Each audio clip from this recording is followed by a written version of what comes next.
अपने विचार रखने के लिए खड़ी हूँ। सरकार इस बजट को जन कल्याणकारी बता रही है, लेकिन क्या ये वास्तव में गरीबों, किसानों, श्रमिकों और मध्यम वर्ग के हितों की रक्षा करता है? क्या ये युवाओं को रोजगार देगा?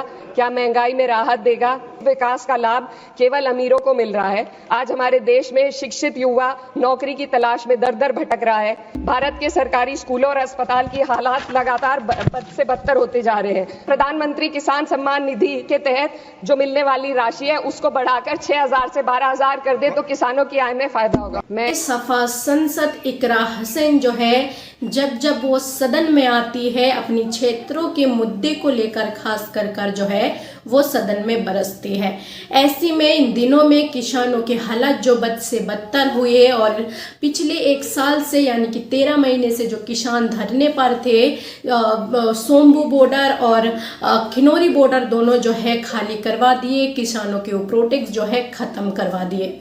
ऐसी में कई सारे किसानों के ऊपर मुकदमा दायर करी है। 40 से 46 किसानों के ऊपर मुकदमा दायर करी है। जो प्रधानमंत्री की योजना थी किसानों को देने की, उससे जो है प्रधानमंत्री वो भी जो है ढंग से नहीं दे रहे, जिसके कारण किसानों की मुनाफा के कारण जो है इस तरह से वो सड़कों पर उतरे। इस मुद्दे को जो है आप फाइनली इकरा हुसैन ने सदन में उठाइए। एक उनके क्षेत्र की किसान की जो परेशानी है वो कोई भी प्रशासन ना सुनने की वजह से वो आत्महत्या कर लेते हैं। उस मुद्दे पर भी जो है इकरा हुसैन बात करती है।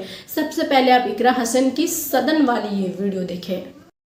अपने विचार रखने के लिए खड़ी हूँ। सरकार इस बजट को जन कल्याणकारी बता रही है, लेकिन क्या ये वास्तव में गरीबों, किसानों, श्रमिकों और मध्यम वर्ग के हितों की रक्षा करता है? क्या ये युवाओं को रोजगार देगा? क्या महंगाई में राहत देगा? लगातार हम पढ़ते आ रहे हैं कि भारत की जीडीपी पिछले 10 वर्षों में दोगुनी हो गई है और हम जापान और जर्मनी को पीछे छोड़ते हुए 27 तक दुनिया की तीसरी सबसे बड़ी अर्थव्यवस्था बनने के ओर अग्रसर है। लेकिन यह उपलब्धि तब फीकी पड़ जाती है जब हम प्रति व्यक्ति जीडीपी के आंकड़ों को देखते हैं, जिसमें भारत विश्व स्तर पर 100 से अधिक देशों से पीछे है। 23-24 के लिए स्थिर कीमतों पर प्रति व्यक्ति जीडीपी केवल 1,24,600 रुपए है। यह कोई आश्चर्य की बात नहीं कि सरकार इस डेटा पर बात करने से बचती है, क्योंकि वे ये नहीं समझा सकते कि पूरे देश की जीवन स्तर में वृद्धि क्यों नहीं हो रही। वे ये नहीं बता सकते कि देश में इतनी गहरी आय असमानता क्यों बनी हुई है और आम नागरिकों को आवश्यक सेवाओं तक पहुंचने में इतनी कठिनाइयां क्यों होती हैं। सरकार दावे करती है कि भारत की अर्थव्यवस्था दुनिया में सबसे तेजी से बढ़ रही है, लेकिन इस विकास का लाभ केवल अमीरों को मिल रहा है। आज हमारे देश में शिक्षित युवा नौकरी की तलाश में दर दर भटक रहा है।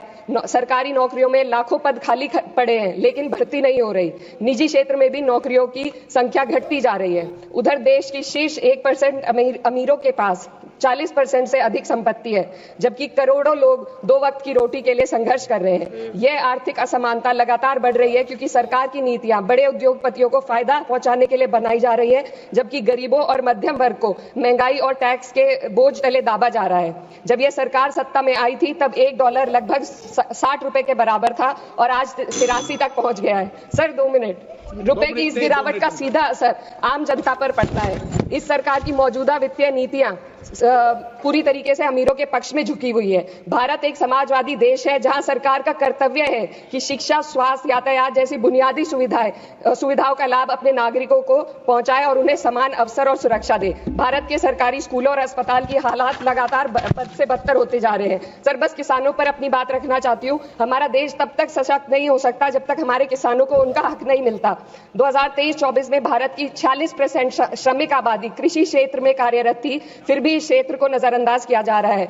सरकार किसानों की आय दुगनी करने का वादा करती है, लेकिन असलियत यह है कि खेती की लागत बढ़ रही है जबकि किसानों की आमदनी स्थिर बनी हुई है। ट्रैक्टर और हार्वेस्टिंग मशीनों पर 12% जीएसटी में सर 1 मिनट सर, किसानों का मुद्दा है, बस 1 मिनट सर, खत्म कर लें। हार्वेस्टिंग मशीनों पर 12% जीएसटी से किसानों को परेशानी और बढ़ रही है। यदि सरकार इस बोझ को कम कर दे तो खेती में फायदा होगा। साथ ही साथ प्रधानमंत्री किसान सम्मान निधि के तहत जो मिलने वाली राशि है उसको बढ़ाकर 6,000 से 12,000 कर दे तो किसानों की आय में फायदा होगा। मैं अपने क्षेत्र के सहारनपुर जनपद की एक किसान सरदार वेद प्रकाश जी के बारे में आपको बताना चाहती हूँ, जिन्होंने प्रशासन की लापरवाही से तंग आकर आत्मदाह कर लिया। उनकी जमीन का विवाद 1 दशक से लटका था। जब उस किसान की कहीं सुनवाई नहीं हुई और प्रशासन उनकी जमीन कुर्क करने पहुंचा तो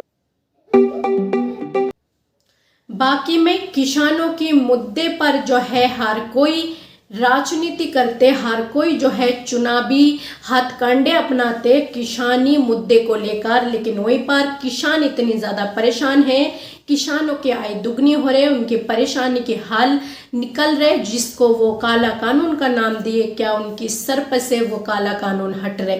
तो क्या लगते हैं किसानों को जो हटा दी गई बॉर्डर में से, और किसानों के इस मुद्दे को आखिरकार कितनी लोगों ने उठाई है, किसानों के बारे में आप कितनी लोगों ने बात करी है। तो आप सबको क्या लगते हैं, किसानों की कभी हाल निकाल पाएंगे, सरकार बदलने के बाद निकलेंगे, या क्या कुछ लगते हैं आपको। इस पर आपका जो भी राय है अपना राय कमेंट बॉक्स पर जरूर लिखें।